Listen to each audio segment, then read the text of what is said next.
জাহান্নামে যারা যাবে, হাদিসের মধ্যে এমন পাওয়া যায়, মুসলিম শরীফের বর্ণনা এসেছে, যারা যাবে দুজকবাসী মানুষের কাফেরদের এক কাঁধ থেকে আরেক কাঁধের দূরত্ব হবে একটা দ্রুতগামী অশ্বারোহী ব্যক্তির 3 দিনের পথের সমান।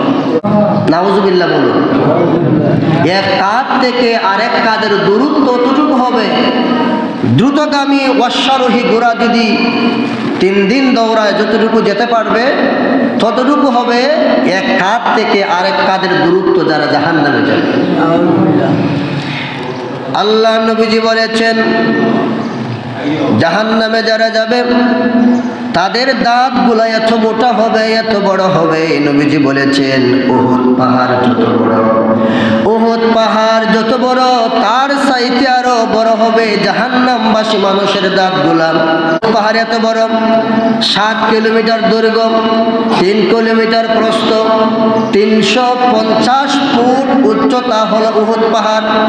সেই উহুদ পাহাড়ের চাইতে বড় হবে যারা জাহান্নামে যাবে তাদের দাঁতগুলা। নবীজি বলেন, জাহান্নামে যারা যাবে তাদের চামড়াগুলা এত পুর, এত মোটা হবে, পুরুত্ব হবে, 3 দিনের রাস্তার সমান হবে জাহান্নামবাসী দুজকবাসী মানুষের চামড়া। নাউজুবিল্লাহ।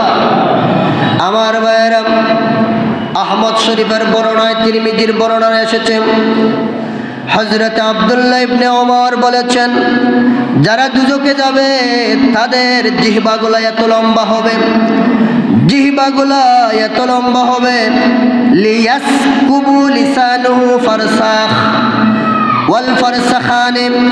আল্লাহ নবী বলেন, যারা দুজকে যাবে তাদের জিহ্বাগুলা এত মোটা হবে, এত লম্বা হবে যে 6 মাইল পরিমাণ পর্যন্ত দুজকবাসী মানুষের জিহ্বাটা লম্বা হবে। ওই জিহ্বার উপর দিয়ে মানুষেরা চলাচল করবে। নাউজুবিল্লাহ, নাউজুবিল্লাহ।